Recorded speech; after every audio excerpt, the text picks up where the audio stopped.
Ole Miss, Michigan State tonight, Kentucky, Tennessee, Michigan, Auburn, and Purdue against Houston. I have the early lines, according to DraftKings, the Elite Eight.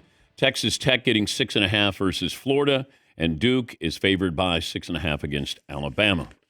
He's one of the faces of CBS's March to Madness San Antonio, the road to San Antonio. Hall of Famer Charles Barkley back on the show. What do you see? Who do you see when you look at Cooper Flagg? I see Cooper Flagg. I see he's a terrific young player. He looks amazing on television. Can't wait to see him in the NBA. I hate doing that.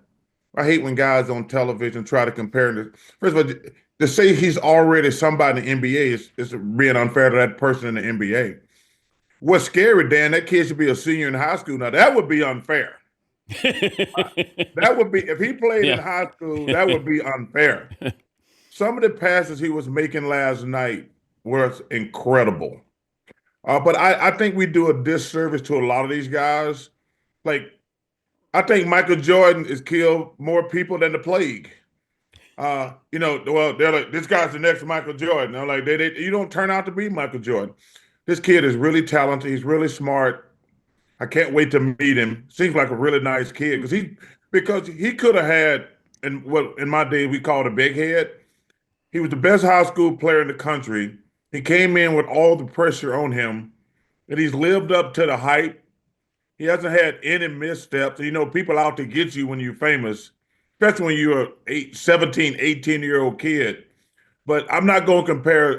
First of all, it'd be a disservice to me to compare him to a great NBA player. But man, he's a pleasure to watch. What about skills? Like not necessarily saying that he is that player, but like I see a little bit of Kevin Durant with mid-range jumper, like he can shoot the three. Yeah. So he's not Kevin Durant, but I do see, everybody's going to jump right to Larry Bird. Well, that's not fair to Bird, and it's not fair to Cooper Flagg. Yeah. But the tendencies or their game. I will tell you this. I thought he dominated the game last night with his passing. He scored a good amount of points, but his passing was the difference in the game. And every time they needed something, he made the play. His ability to off the dribble is incredible.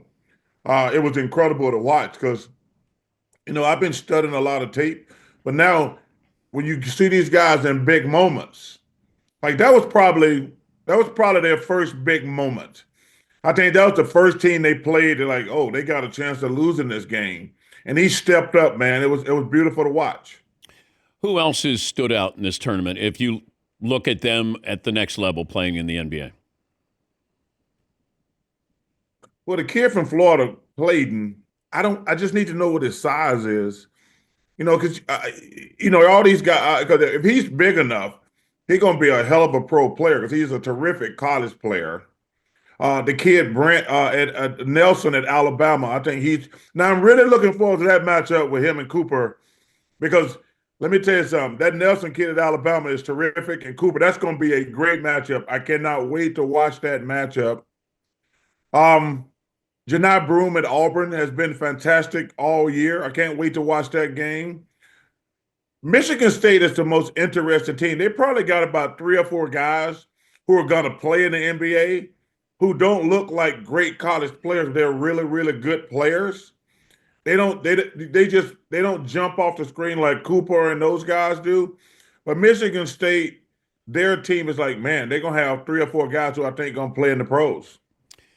You start to look at the model now in college basketball. I don't know if it's just this year, but you're seeing less freshmen, aside from Duke, have an impact in March Madness.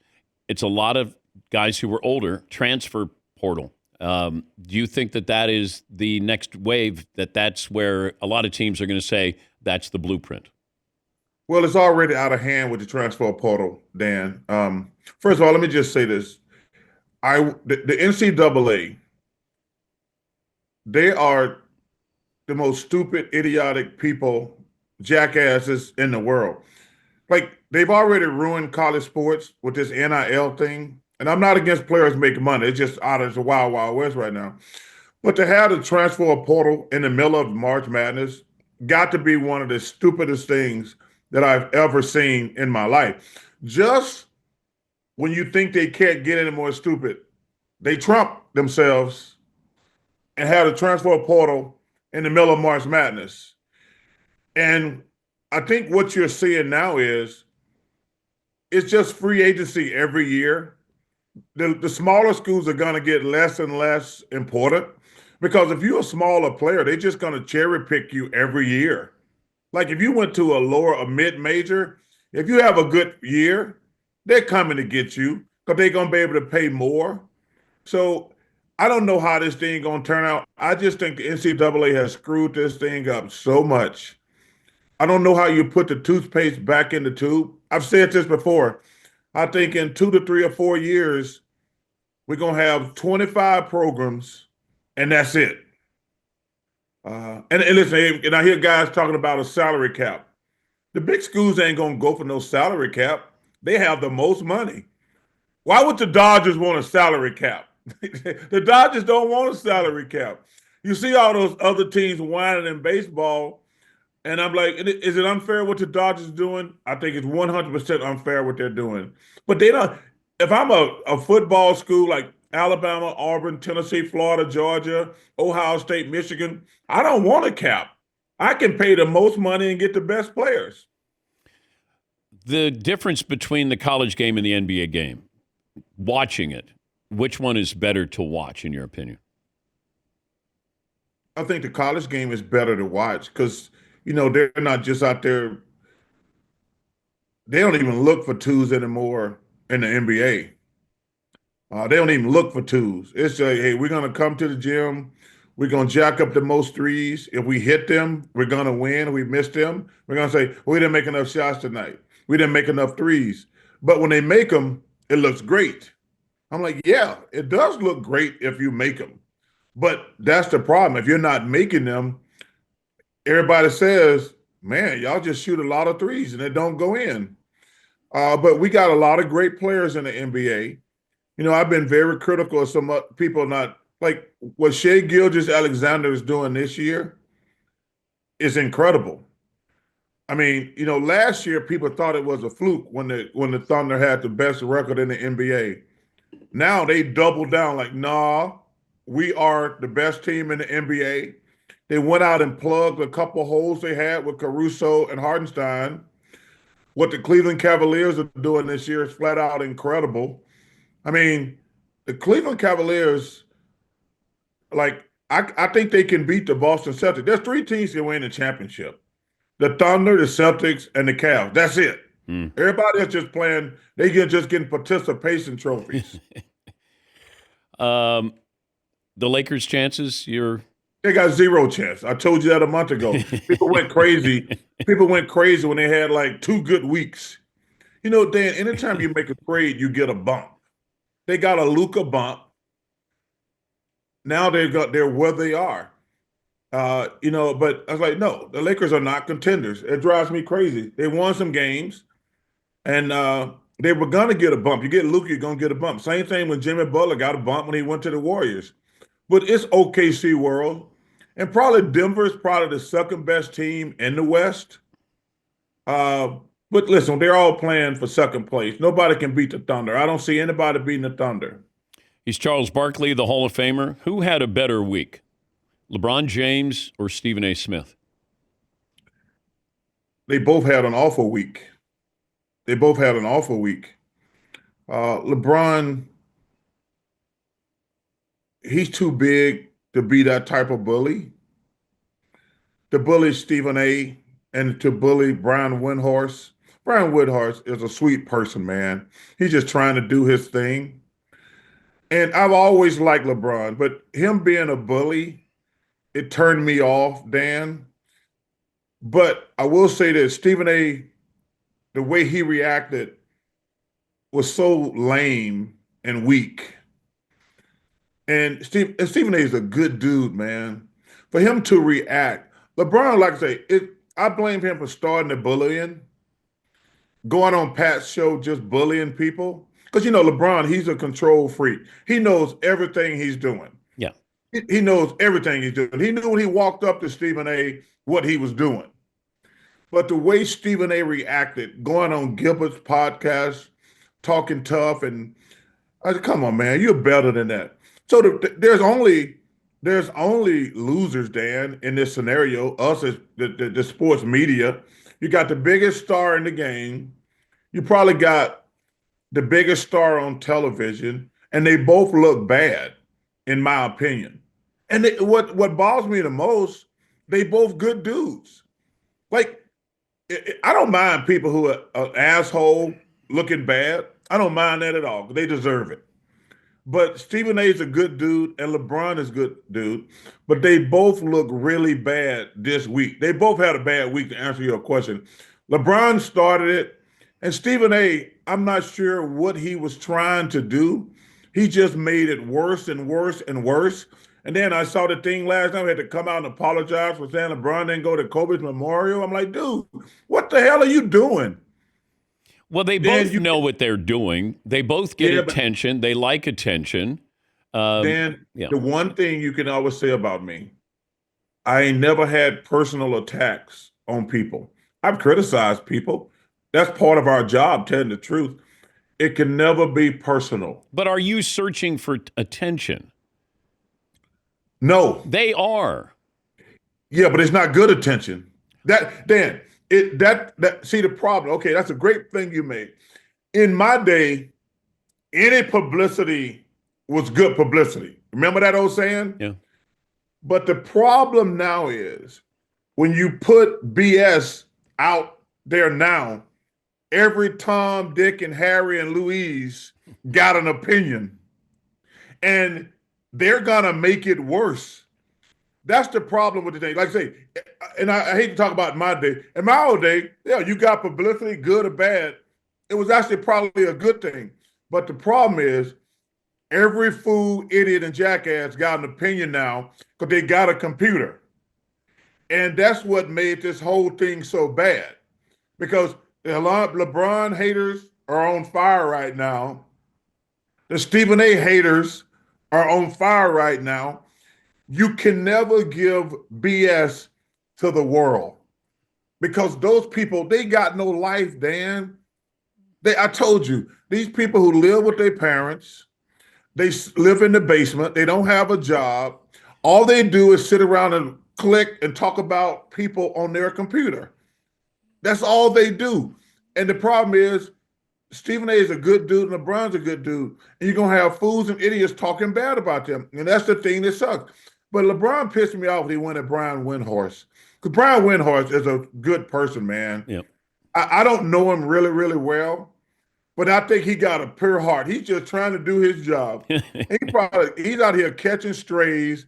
You know what LeBron reminded me of? Remember in The Godfather, after Al Pacino left the funeral, he says, "We killed everybody today. We settled all the family business."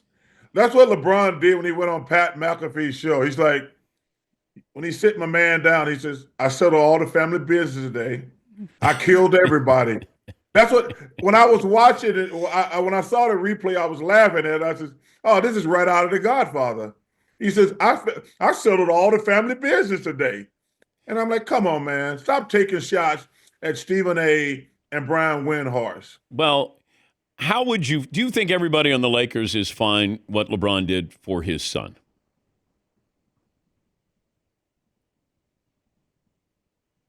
That's a great question. I don't think that matters. He did it. That kid, I wish him nothing but the best. He should be in the G League, getting better as a player. He should have been in the G League all year. I think it was a great story for them to go on the court together. But he should be in the G League. Dan, you don't get better sitting on the bench. I agree. I wanted him to stay another year in college if he was going to. He needed to play after the health scares freshman year. But, this is where the problem started with LeBron and Stephen A., or the most recent one, is that you had Tyrese Maxey torching Bronny during a game. And Stephen A. came on the next day, and it was like it was LeBron's fault. He was telling LeBron how to be a dad, a father. Well, I think you can interpret it like that. I think what Stephen, like I say, I don't know. I'm not going to speak for Stephen A. I'm only going to speak for myself. I think what he was really trying to say, hey, don't put that kid out there with them NBA grown men. Send him to the G League where he can get better as a player. You can interpret it any way you want to. In But fairness, J.J. Redick put him in the game. Do you think LeBron goes, hey, put him in on Tyrese Maxey torches just about everybody who guards him.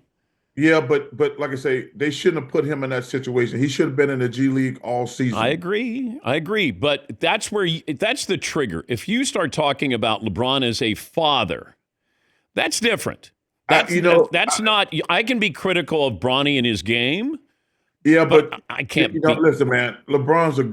Oh, I shouldn't say. I don't know what kind of father LeBron. LeBron seemed like. First of all, I've always said this: the difference between Michael Jordan, Kobe, the three best basketball players I've ever seen are Michael Jordan, Kobe Bryant, and LeBron James. Those are the three best basketball players I've ever seen. I said the difference between those first two guys. Nobody ever said they were nice guys. They gonna kill your ass, and ain't nothing you can do about it. They gonna kill you and stomp on your grave. LeBron might stomp on you, but he's going to apologize for it. He's a nice man. That's the difference. LeBron is a nice guy. That's why I didn't like the fact, because he really came off as a bully in this entire thing, and that's not who he is. Yeah, but Stephen A., he should have said, J.J. Redick, don't put Bronny James out there. What Stephen A. should have did is say, hey, LeBron came to me and said this. I'm going to respect that. He came to me as a father. That should have been the end of it. When Stephen A. went on the other podcast as a tough guy, that's, I think, what triggered LeBron again. Do you think he would have gotten into a fight? If LeBron put his hands on Stephen A. said he was going to be throwing punches. Well, Dan, I think sometimes, okay, let me give you an example. I don't think I can beat Shaq in a fight. But when he touched me in front of 20,000 people, I'm going to swing. If a grown man touches you in front of a crowd, you 100%, even if you're going to get your ass kicked. Like when Shaq did that, I had to make a split-second decision. Man, it's 20,000 people saw him put hands on me. I got to swing. There's times, first of all, I'm not condoning fighting. Anybody fighting past 25 is a loser anyway. Okay, let's get that out the way. Any grown person who fights, you just a loser. But in certain scenarios, like if somebody if LeBron touches that dude in front of a crowd, even if he gonna kick his ass, you got to defend yourself to let those 20,000 people know you ain't no punk. No, you can't throw punches at a game. So you gonna let another man hit you? I've said you gonna let another man hit you in front of 20,000 people? LeBron's not hitting Stephen A. Smith. Yeah, and so Stephen A. shouldn't have said it. I know, but he says if he puts his hands on me. That's why this is when Stephen A. started screwing up. All Stephen A. had to say was, LeBron came to me and said, don't talk about my son, don't talk about my son. That would have been the end of it. But like I say, he goes on Gilbert's podcast talking tough and everything. Then he goes on his podcast talking tough. And I think that triggered LeBron. Yeah, well, all he had to do was say, hey, you know what? LeBron came to me. He didn't swing on me. He came to me man to man and said, stop. If Stephen A. had left it right there, we wouldn't even be having. Now we're going on week 3. How long would the fight last between Stephen A. and LeBron? I hope somebody gets to Stephen A. and say, yo, man, stop it. Dan, you do know the number one rule of sports business is don't become the story. That's rule number one. Oh, we're well past that. That's the old days. I know. That's not the way it is anymore. I understand that. But you never, as a reporter, I know. Yeah, you never. Yeah, you All know. right. Come on, Dan. I know. I'm old school. Don't put your hands on me. I'll swing at you. You got to, especially in a crowd. In a crowd, Dan. Dan, you automatically have to All fight right. the crowd. Okay. All right. Have fun tonight, all right? All right, brother. War down, Eagle, y'all. All right. That's Charles Barkley. We're back after this.